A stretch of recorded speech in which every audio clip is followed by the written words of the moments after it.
My name is Miguel Jose. I'm a founder and managing director of the African Community Heritage Hub. We set up this organization to try to work with the diverse African communities in Birmingham and the West Midlands.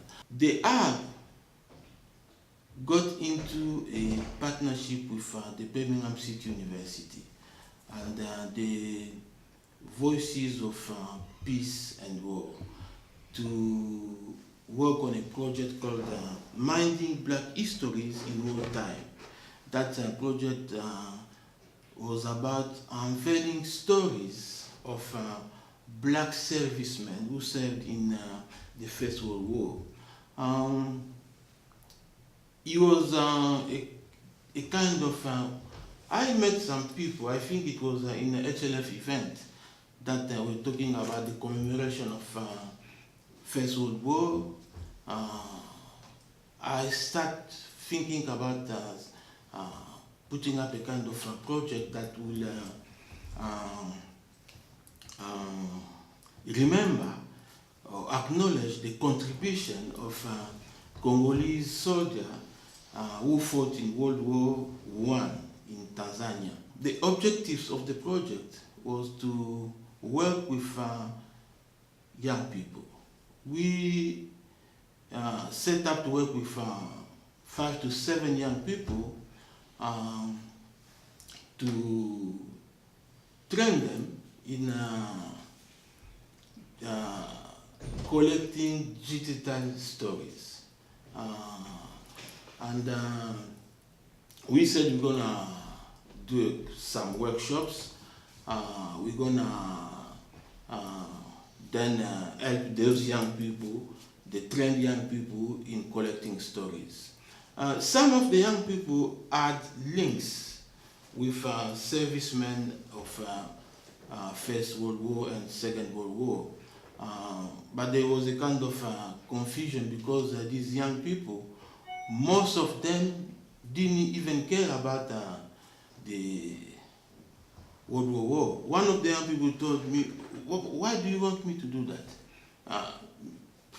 It doesn't matter if I know or if I don't know, it's history. And we have a curriculum at school or colleges that they set up what you have to learn. The First World War, this is gone, it's not for us. We are in a new world.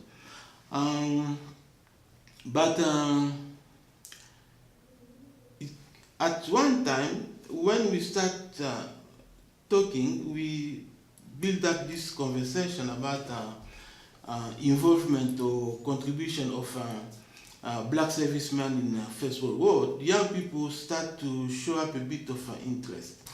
Part of us researching black servicemen contribution to the First World War, we identified people in London with direct ties to the war. Well, I'm Theresa Wise, father or daughter of the late Andrew Pierre. I was told by him, because growing up as a child, that he was in the war, 1914 war, and the suffering that he went through. Well, he lost his leg in France. I was told that he lost his leg in France, and he came over to Bethnal Green in London. He was at Bethnal Green Hospital there for some time, whilst getting the leg better, cured. And after the war, everyone has to go back to their home or where, but he didn't go straight back to home. He went to Panama. And there was work. He worked there on the Panama Canal. And then after that, he went back to Grenada, where his parents didn't really expecting him home. They thought probably, because not hearing from him, they thought probably he was dead and, and sort of thing. So they were all surprised by him coming back home. After some time, he met with a young lady, got married, and had 9 children. And every other year they would send him a pair of shoes, and the leg would come from England. His pension used to come from Jamaica because they enlist the war from Jamaica. But he suffered. You always think of the English people. They promised so much to give them after the war. They're going to give them a home and give their family education, and things like that. But this was nothing happened. I'm Gloria Wise. Andrew, the late Andrew Peer, was my grandfather, and I've always heard the stories about my grandfather and what he'd actually done in the war.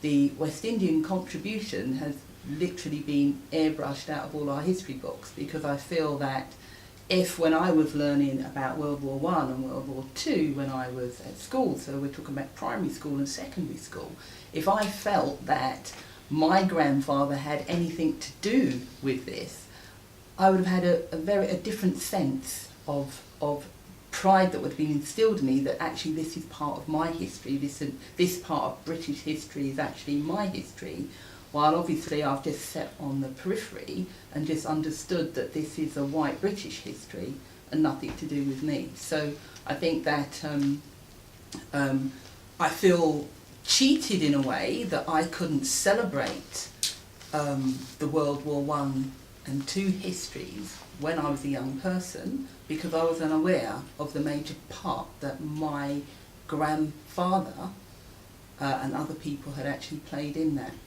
My name is Lennox Salmon, and it was my grandfather who came and fought in the First World War. Give you a little history of my grandfather. He came from Jamaica. He was born in Jamaica in 1894. He came as a volunteer, that's quite important to remember, volunteer, to join the British West Indies Regiment, and he joined that in 1917, so he came after 3 years of war. Interestingly, since I've done a little research, I found out that he also had a younger brother called Verrill Newman, who came earlier than he did, and he went to Palestine. Now, the interesting thing about the troops that came to Europe, the majority of them didn't actually take up arms and get involved in the fighting. There were quite a few who did, but my grandfather, it seems, ended up in what they call the lines of communication. Their job in the war was to dig trenches, move ammunition, load ammunition, and they were also used to unload ships.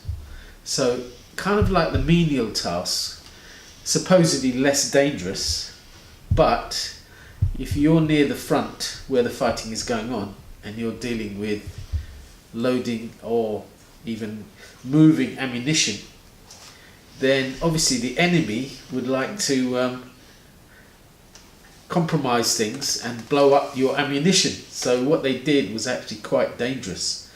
Okay. But he was not impressed with the British soldiers. Maybe I should say English, but I think it's British. He didn't think their hygiene was very good. And he also gave an experience of how some of the troops got so hungry that they actually were willing to take a rotting horse or parts of a rotting horse and actually use it as their food. But it was a tough time because they felt that there was prejudice. The British troops were given pay rises, but not the West Indians. Now they were supposed to be on parity, but obviously, you know, there's something going on why these guys didn't get the same amount of money. and pay rise, you know. But he met a young lady who wanted him to stay. But we can't figure out whether it was Italy or in England. But there was some love kind of thing going on. But he wasn't interested. He said he never really wanted to go back to England. But yet he was very kind of proud of being British. And he seemed to have a lot of time for the English. When I met him in '76, one of the regular things they would do is listen to the BBC World Service to catch up on the news, you know. And this was a regular thing every day. I think it used to come on about 1 o'clock, and he would always, you know, tune in to find out what was happening in kind of like England and, you know, their influence. My grandfather, very fortunately, as I said, eventually went back to Jamaica. And by 1929, let me show you this again, he married this young lady, Florence, and as I say, they had 11 children. And my grandfather died, let me think of this now, I think it was 1986 or 1987. But he died at the age of about 92, and he was actually buried on his own land in an area called Clarendon, but a small village called Belcaris. Yeah, so he did well. At one time, when we start talking, we build up this conversation about involvement or contribution of black servicemen in the First World War. Young people start to show up a bit of interest. A kind of, when I asked them, one of the young people live in a street called Nyanza in the Congo, in Kinshasa. When I asked this young person about what's the meaning of Nyanza, he said, oh no, I don't know, it's just a name of the road where I live. I said, but Nyanza is not Congolese. Nyanza, it's from the east of Africa, Tanzania. Your next road there, from Nyanza to the other one is Kibati, Kitega. Those names are not Congolese. Then they start doing some kind of research to understand where these names came from. And we explained to them that the name came from Tanzania because the Congolese soldier in 1914 to 1918 fought in the east of Africa. That battlefield was Kitega, Nyanza, Mayenge, Tabora. And after the war, then when they came back home, they took with them those names. It was a kind of self-recognition. I asked my wife and my nieces. My wife sent a driver with an iPad to take pictures of those streets. I insisted that the name of the streets be shown, will be visible on the pictures. And my nieces took the pictures, and my wife, they sent the pictures to me. And we used those pictures, we printed them here, and we organized another workshop outdoor that the youngsters saw the pictures. Our life is in Kinshasa, and our life is here. That's the difference. They had those pictures, and they used them to make portraits and take portraits of each other, showing those each other's pictures.